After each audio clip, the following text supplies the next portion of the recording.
before somebody educated themselves and empowered themselves to say, we've got to do something about this. And then they begin to organize.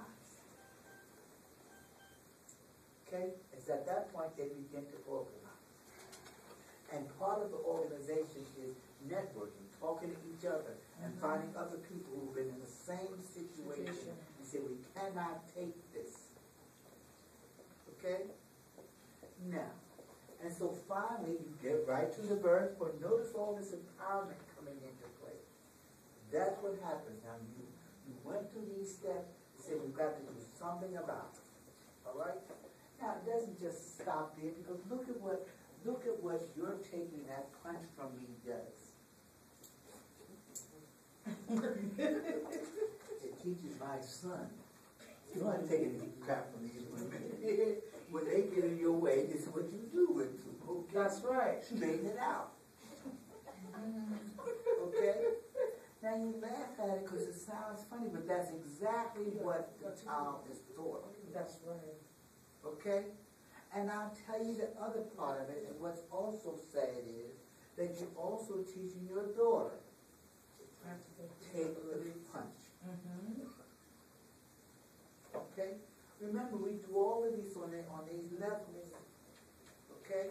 And that structure that we talked about, those are the things. Remember, we told, what does work do to a family? We looked at all the things that work, just a person going out to work can do. That's exactly what abuse does in a family. Okay? And that's why my daughter lets me come in and screw her. That's just another form of the abuse. What's the big deal? Very depends. Okay, what's the big deal? And that's why my wife lets me get away with it. So that becomes the culture of that family structure. You know, you're going to keep messing around and you're going to learn something here. Okay? But that's the kind of thing that we're talking about. Okay? So you can see that these things, even though we talk about them here, they have applicability all over your daily routine. All over. Okay? And what happens is that at some level, and this is the reason I keep telling you, you have to read, because reading makes you think. That's right. Okay? And you'll be surprised at where your mind goes. And notice that. I probably told you earlier, I'm not going to tell you anything that you don't know. You just don't know you know it, but you know it. You know, everybody in this room knows that they can count up to 100,000 if they want to. Everybody knows that. You don't have to exercise, but you already know you know how to count up to 100,000. Or a million if you just don't want to sit there for 3 hours counting that far. But it can be done. Alright? Why? Because you know how to count from 1 to 100. Now once you know that, you've got the rest of it. Alright? Now, so now notice that what happens, okay? Now, they argue, okay, that one of you see our strategy was to educate, organize, and to network, okay? And notice that part of the education, okay, because they gave you this little adage, teach a man to fish and you feed him for give a man a fish and you feed him for a day. Teach the man to fish and you feed him for a lifetime. Now, I want to leave that alone because I just decided that was offensive to me. Because it seems to express, your book says it expresses the difference between charity and empowerment. And I have to think that through for a while, okay? Because I don't know that you can't do both, okay? For one thing, all right? And I think that, and here's it's interesting, because one of the things that you might want to do is you might want to feed him while you're educating him. Okay? just go out there and say, well, look, we're not going to feed you. We're going to educate you. Because in the meantime, you're going to starve. In the meantime, you will starve. Okay? Because the point is, I need to eat today, not 10 years from today, or not next month. I need to eat today. Okay? And so a lot of the, even some of the political rhetoric we have here, which is going on is, oh yes, we're going to give you a job because we're going to do a better job than A is doing next year. Well, the point is, can you give me a job today? If you can't, why? Okay? What we're always doing, and one thing that they always tell us, and I'm going to go one step further, okay? In your communities, they always tell you that we're going to do something for you 5 years from today. But what we're doing today is going to be better for you tomorrow. And the problem that we have in our communities is that we need something today. So it doesn't matter which one. We can flip a coin to decide who's going to give us something better tomorrow. But can anybody give us something today? Okay?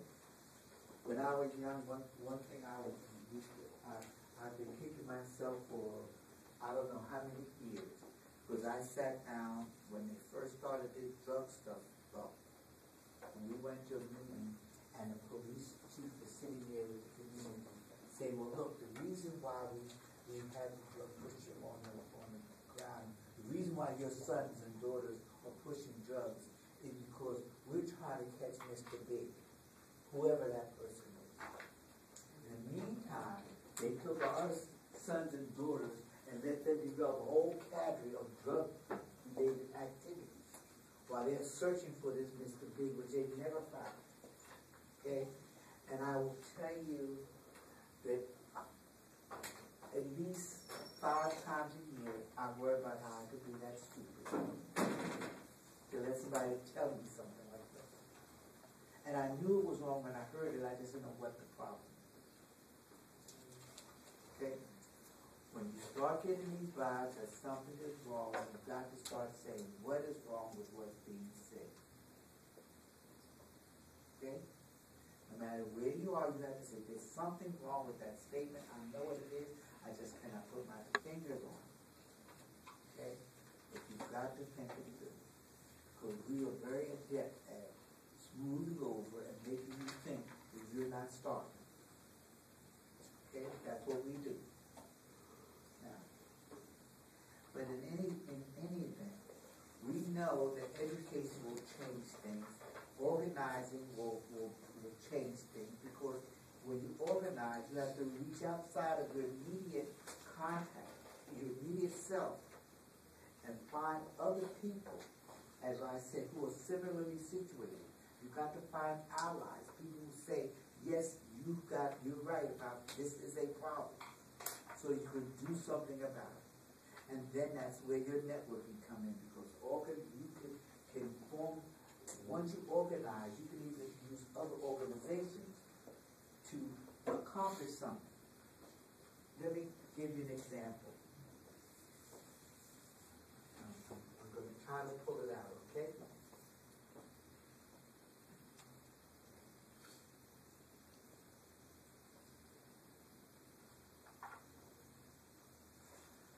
Trying to find the words for it, because there's a point where feminists, let me work through it. The feminists argue that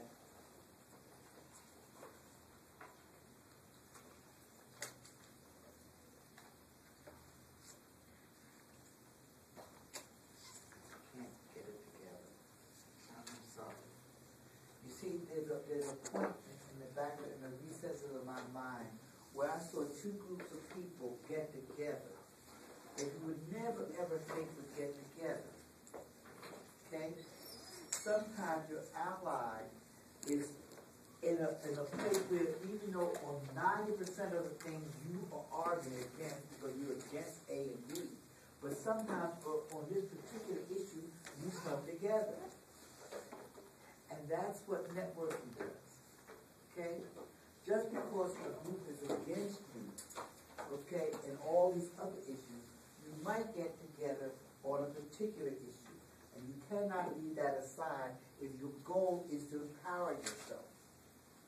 And I'll see if I can think of the example that I picked up in one of these textbooks some while ago, where two distinct groups of people argue all the time, okay? And I think, okay, let's see, another. This is the same thing that happens in time of war. Okay? You might sit around and everybody might hate A, or don't hate A. You get along with A or not. I'm sorry. Let's talk about the man.